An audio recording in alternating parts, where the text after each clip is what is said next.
Hi, my name is Kai Balin, and this is Still Seeking. Who I am has been probably largely defined by my early years. I was born in a small town outside of Toronto. At the time, it was called Galt, Ontario. It's now called Cambridge. Very small town. Have no idea why my parents decided to move there. My father, Rabbi Sholom, was born in Toronto. My mother, Rabbi Sholom, born in Hamilton. Anyway, they ended up in Galt. They opened up a dress shop, women's wear, and so on. It's where my sister, who's 4 years older than myself, and I were both born.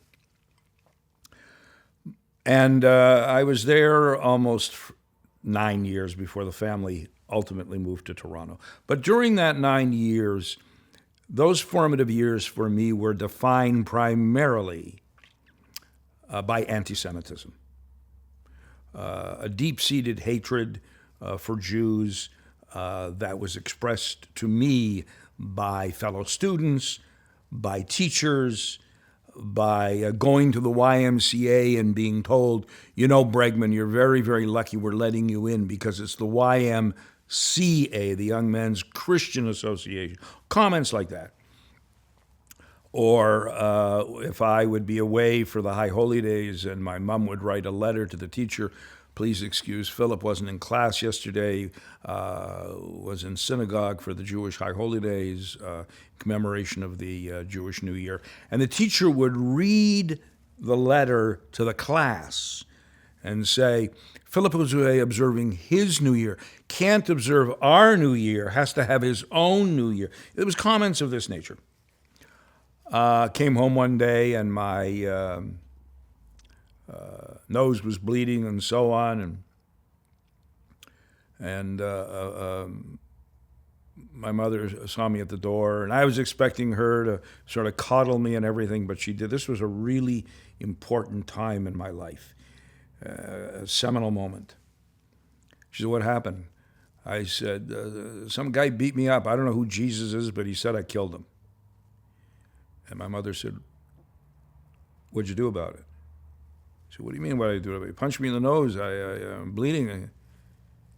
"Did you punch him back?" "No." She wouldn't let me in the house. She said, "I want you to go and find that kid. Come up behind him, tap him on the shoulder, and when he turns around, punch him as hard as you can in the nose." Now, today, my mother would probably get arrested or something. It was one of the most important things of a lesson. I found the guy. I tapped him on the shoulder. And when he turned around, I clocked him. He never bothered me again. And word spread. This is a kid that you're not necessarily going to be able to beat up anymore. Then moved to Toronto. Never seen so many Jews in my life. And I become friendly with a group of guys. We didn't yet have the nomenclature of second generation. But the guys that I formed a deep bond with, all of their parents had numbers on their arms. So I am now introduced to the Holocaust through my friends and their parents. And I'm now part of a gang with them. Get to high school, and there are these other gangs in school that decided that they wanted to rumble. They wanted to have fights with us. And guys would come to me, the Jewish guys, and say, "Bregman, you want to be part of this?" "Yeah." "Are you worried?" I said, "Not for me. I mean, I've been involved in fighting myself against 1, 2, 3 people. I've never been involved where there's more than me fighting." These idiots on the other side kept on saying they wanted to have these rumbles on Friday afternoon. And we say, okay, but we have to be finished by 4:30 because we have to be home by Shabbos. Those fights did not last long. Okay? We disposed of these guys very, very quickly. You want to have somebody that on your side fighting? Take second generation guys whose parents survived death camps. okay? Nothing scares them. So it was an emboldening experience. Anyway, finished high school. I knew I was going to go into rabbinical school, which meant I had to get one of these very bothersome things called a BA. Now I have to decide, where am I going to go? Am I going to apply to the school that rejected my father in medicine because of the quota system at the University of Toronto against Jews? So, using modern language there, I was having this existential crisis of it. And my dad said, "Idiot, what school in Canada do you think you can go to that did not have a quota system? From Newfoundland right across to British Columbia." And he was right. So I went to UT, got my BA.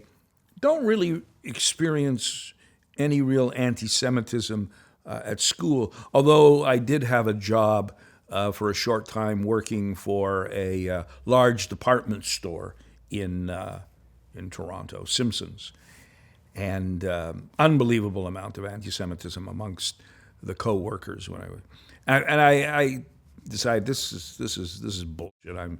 So I walked across the mall. A new store was going in. Walked in, started to have a conversation with this person.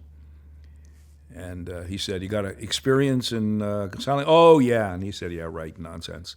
He said, "What are you, a college student?" I said, Yeah. What do you hope to do?" I said, "I hope to be a rabbi." "Really?" Asked me what synagogue I went to. He told me he was Jewish, what synagogue he went to, and everything else. He said, "Okay." I said, "Look, if I take the job here," he says, "Oh, you assume we're going to hire you?" I said, "Yeah. If I take the job here, I can work Friday or Saturday, but I can't work both." "Why not?" I said, "Because I want to go to synagogue." So he calls over the manager. He said, "Just interviewing this guy for a job. And how do I know he's Jewish? Only Jews come in here and tell us what hours they're going to be working or not working." He said, "We'll want you to work Saturday. It's busy. Go to shul on Friday." I said to the guy, "By the way, do you have any authority to hire me?" And he said, "I think so."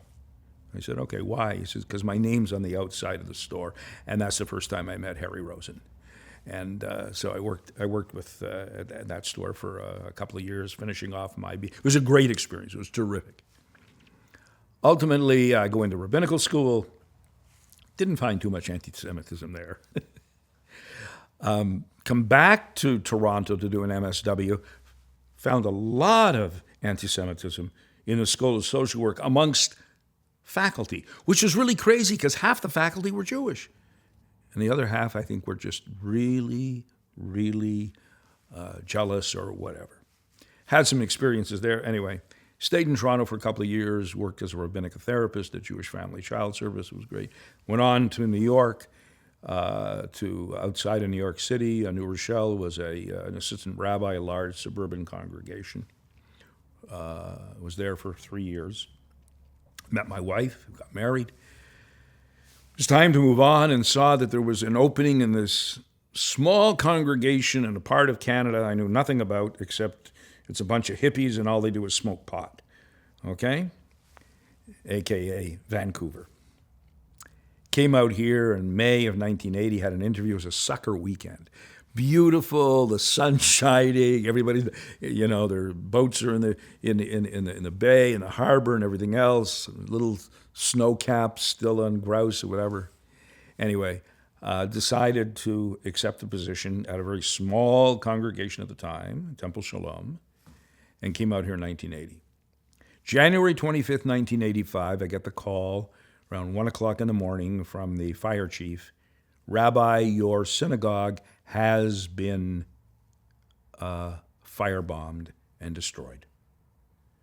Rush out there with the president, past president, wait till the firemen sort of exit the building, still smoldering. We run in, they were none too pleased, to rescue as many of the Sifrei Torah as we possibly could. We got most, but not all. We then are, for the next 2.5, 3 years, in the wilderness, so to speak. We had services at the JCC. We had our classes at Talmud Torah for the religious school. And our office, for the first little while, we were at this apartment and that apartment until I get a call from my Orthodox colleague at Sharet Tzedek, Rabbi Mordechai Feuerstein. And we've been very, very close. Our major disagreements had nothing to do with halakha or any interpretation.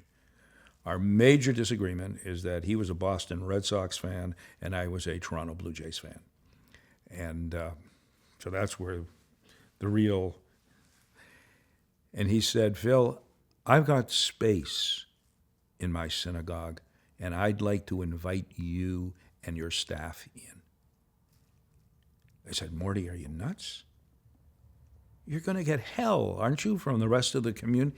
He said, I'm the Rav of the synagogue.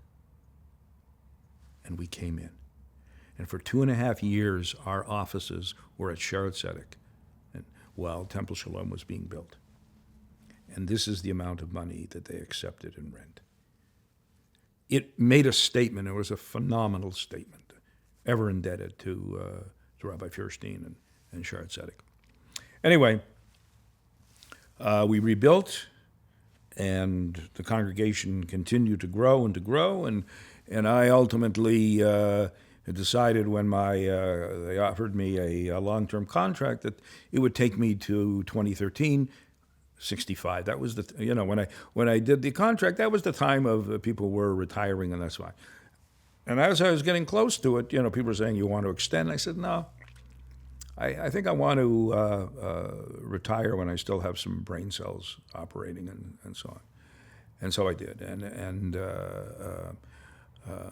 and was very, very supportive of who was coming next, Rabbi Dan Moskowitz, who's done a fantastic job. I came in, the congregation was about 60, 65 families in 1980. It was about 700 families when I left in 2013.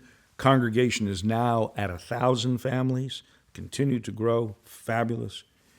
I went on to, after Temple Sholom was asked to be the executive director of Hillel, supposed to be an interim position, lasting 8 months. It lasted 8 years. And now I'm the interfaith liaison for Federation and the Rabbinical Association, and I have a interfaith intercultural team called The Other People. We go around talking about racism, bigotry, implicit bias to schools, businesses, and so on. I define myself in many instances as a post-Holocaust Jew. And in many instances, I also define myself as a non-denominational. I came out of Toronto.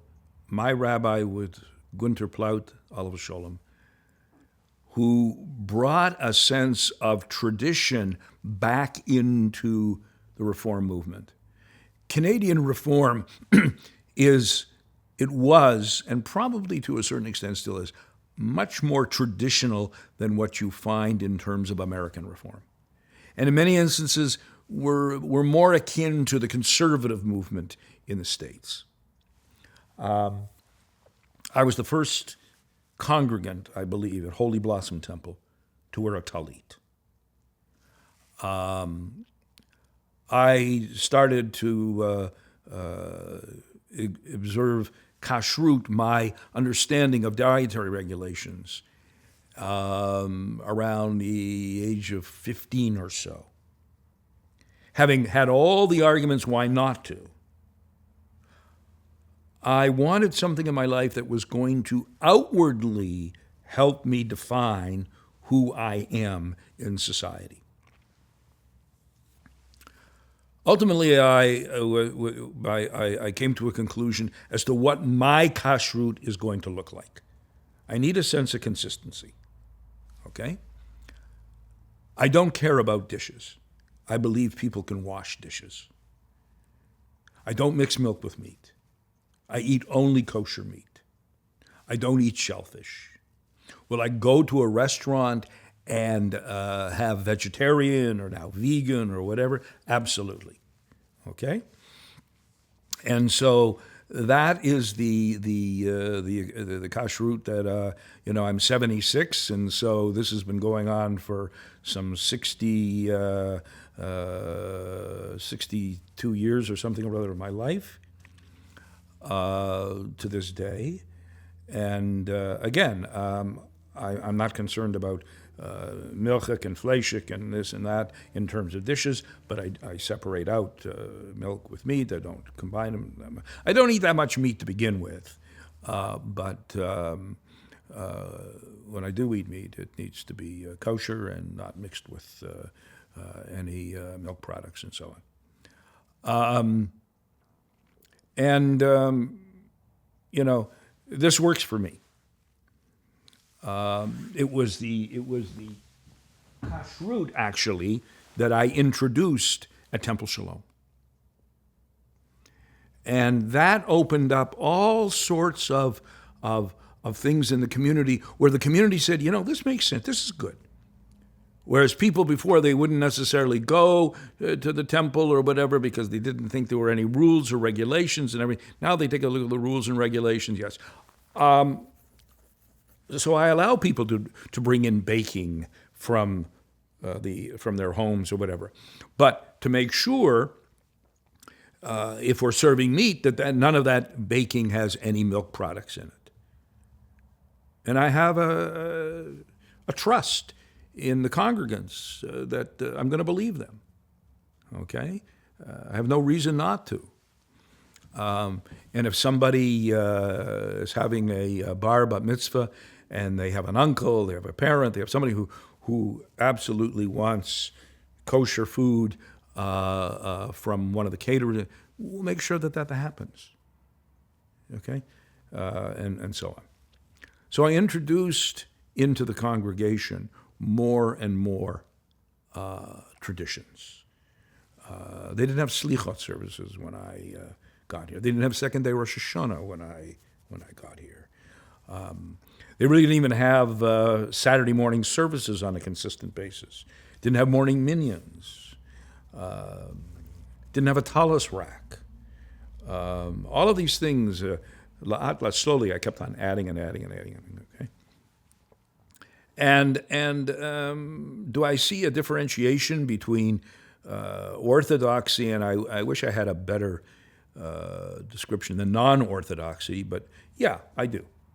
Orthodoxy understands the concept of Torah Sinai coming as the absolute authoritative word from God at Sinai. And then there's also the oral tradition in terms of Talmud and so on.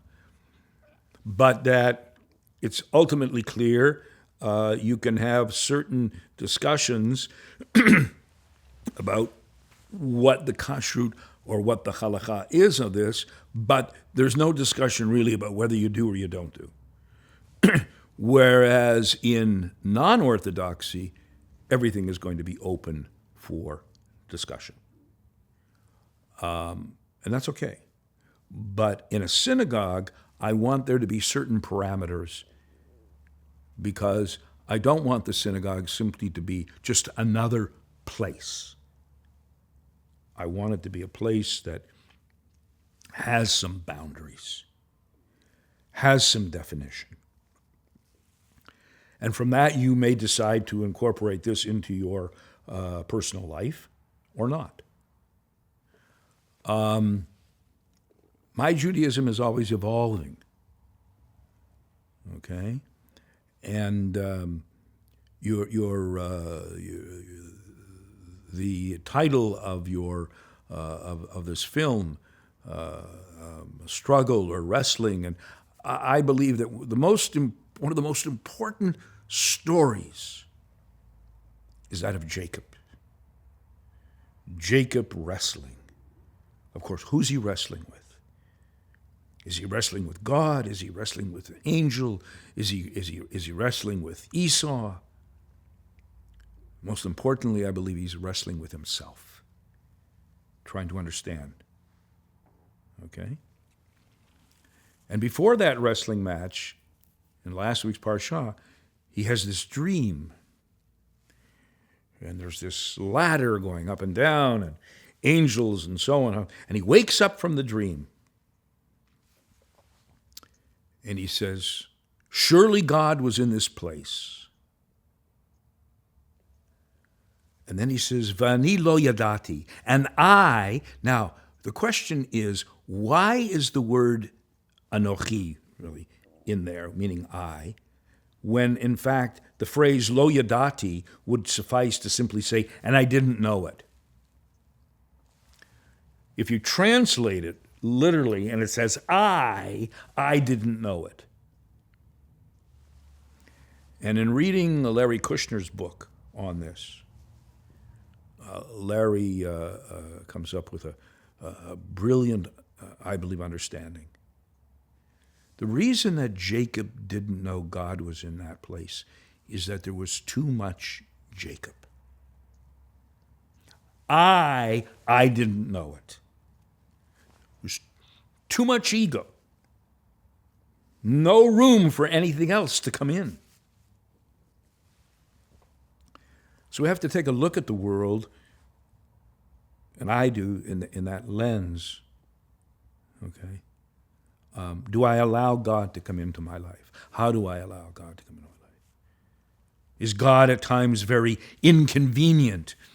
There was a guy, Gore, running for president, and we're talking, a big environmentalist, the inconvenient truth of how we're screwing the environment, but we don't really want to talk about it because it's inconvenient to us. And I think it's an important phrase, inconvenient truth. Okay? I wrestle with God all the time. I said I define myself as a post-Holocaust Jew. I have two questions I always ask myself, having been born the same year, a few months after the creation of the State of Israel, born in 48. If I was a Jew in the 1930s, in Poland, in Austria, in Germany, would I have seen the writing on the wall and gotten the hell out? Question number one. Question number two, if I were a non-Jew living in Poland and Austria and Germany and saw what was happening, would I have spoken out? I remember the first time that I went to Israel. I was a rabbinical student. It was 1970. And because Hebrew Union College has a campus there at 13 King David Street, right beside the King David Hotel in Jerusalem. It's expanded out tremendously. And I remember the first time that I went to Yad Vashem. Not the current Yad Vashem. The older building is still there and so on. But they had, of course, the Avenue of the Righteous. And these are trees that have been planted in honor and memory of righteous individuals who saved Jews during the Shoah. And I took a look at the time, and I don't know how many trees were there at the time, and it was like, 11,000 or something was the number. And in my stupid, arrogant, naive way, and I said, that's it? 11,000 people in Europe? Years later, I go back, and I've been to Israel many times, and my wife and I have taken over 1,000 people to Israel the time that we've been at Temple Sholom. And every time we go to Yad Vashem, the number becomes 14,000, 15,000, 16,000. I don't know what the number is now, 17 or 18,000. And I think to myself, my God, there were actually 18,000 people in the world who put their lives at risk for a Jew? Would I do that for somebody else today? I look at my world today as to, in my interaction with the non-Jewish world, and I'm trying to figure out, do I know anybody who would do this for me? The answer is yes, I do. I'm very fortunate. I do know a few people that actually would hide me. That becomes a very relevant question today, post October 7th, 2023. We hear, according to the latest statistics, that 62% of Canadians do believe that Israel has the right to defend itself. The problem is that 62% are very quiet in their support. And so a lot of things that were below the surface are now above the surface in terms of the anti-Semitism that is very, very blatant and very obvious in government, in schools, in unions in particular. And we're finding out who are our friends. Who shows up Sundays at the rallies that we hold for the hostages? Which non-Jews do show up? And we do have groups of non-Jews who do show up. Most notably the Iranian community, who are loyal to the Shah and really want the current regime to be deposed of and so on. But what about others? Who shows up for us? And how many Jews are showing up? It's a very, very interesting, challenging time right now for all of us. Anyway, so that's my 30-second introduction. When my synagogue was destroyed in 1985 by a Molotov cocktail, it was the second attempt. The first attempt, the police didn't take us seriously. The second attempt, okay. I had people in the Jewish community, when I was speaking out, and they used this phrase, the Yiddish phrase, shah still, shh, don't make waves. Don't make waves. They just bombed my synagogue. Shh, shh, shh, shh, shh. Really? You're that insecure about who you are? You want to just slip through? Believe me, the anti-Semites will never simply give us a pass. Okay? So don't go by their rules.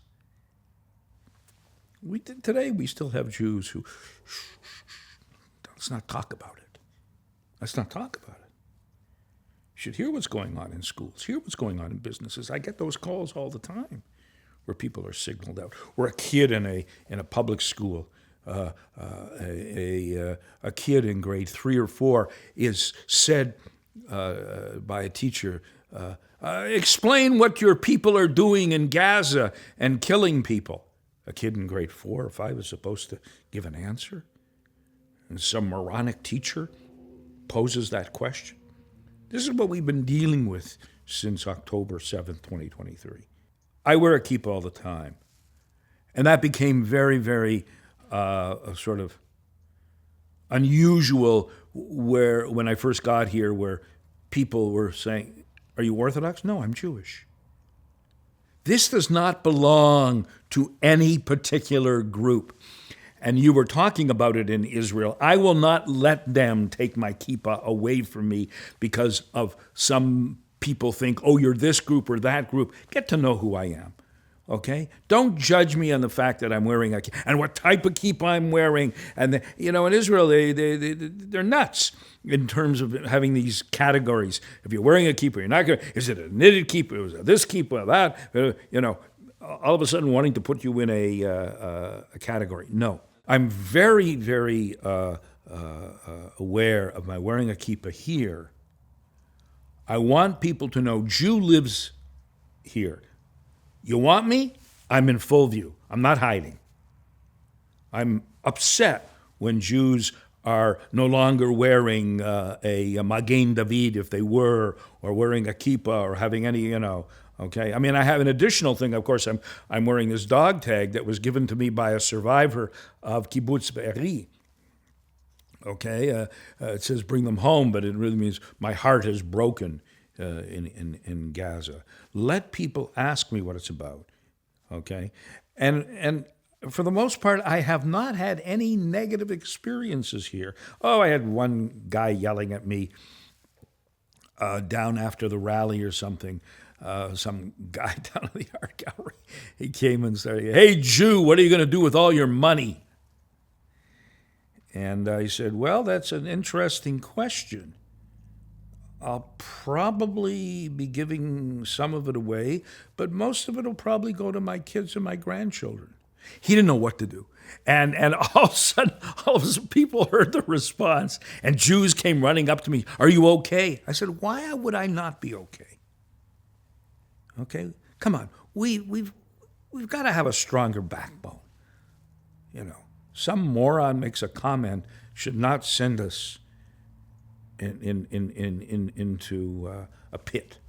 You know, there was a Jewish philosopher by the name of Franz Rosenzweig, who nearly converted out of Judaism and had this epiphany on a Yom Kippur and brought him back in and so on.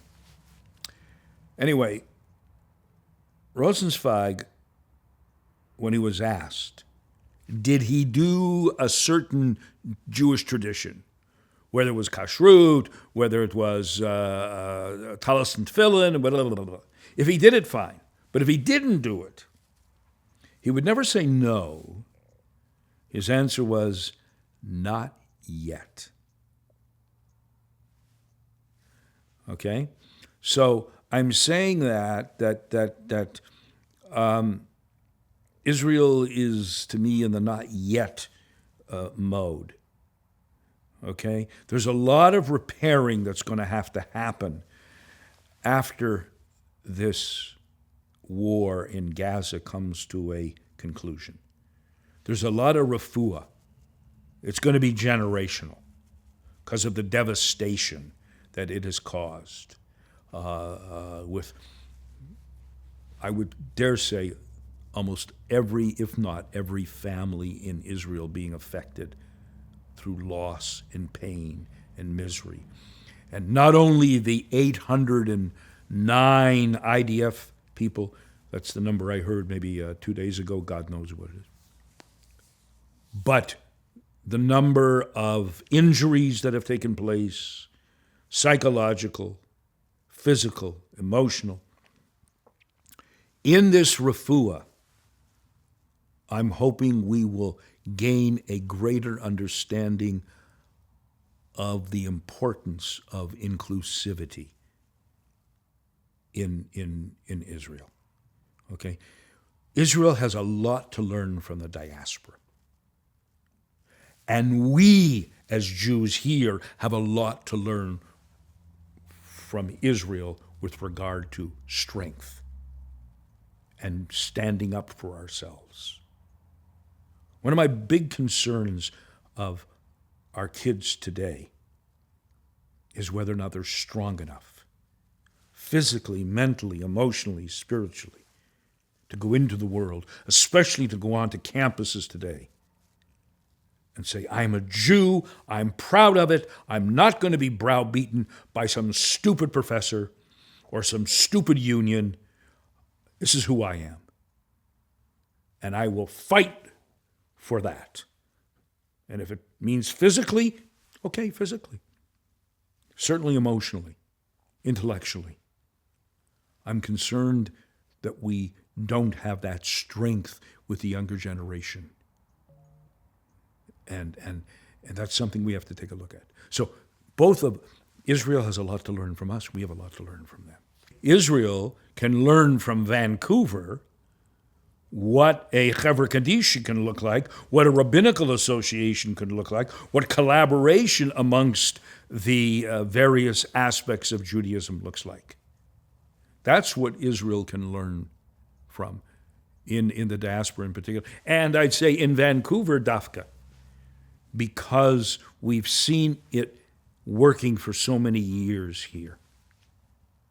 Okay? It was a year ago that all of the rabbis, all of the congregational rabbis of Vancouver went to Israel for some less than 72 hours as a mission. Okay? Orthodox, conservative, Reform, Renewal, we were there. Every single synagogue, okay, in the Lower Mainland, who has a rabbi, was represented on that trip. Okay. I don't know of any other community that's necessarily done that. I know there have been rabbinic missions and everything else. But we were making a statement at that time. We wanted to make a statement to Israel that we in the lower mainland of British Columbia stand with you. And it doesn't matter what adjective you use to our Judaism. It was irrelevant. We were there.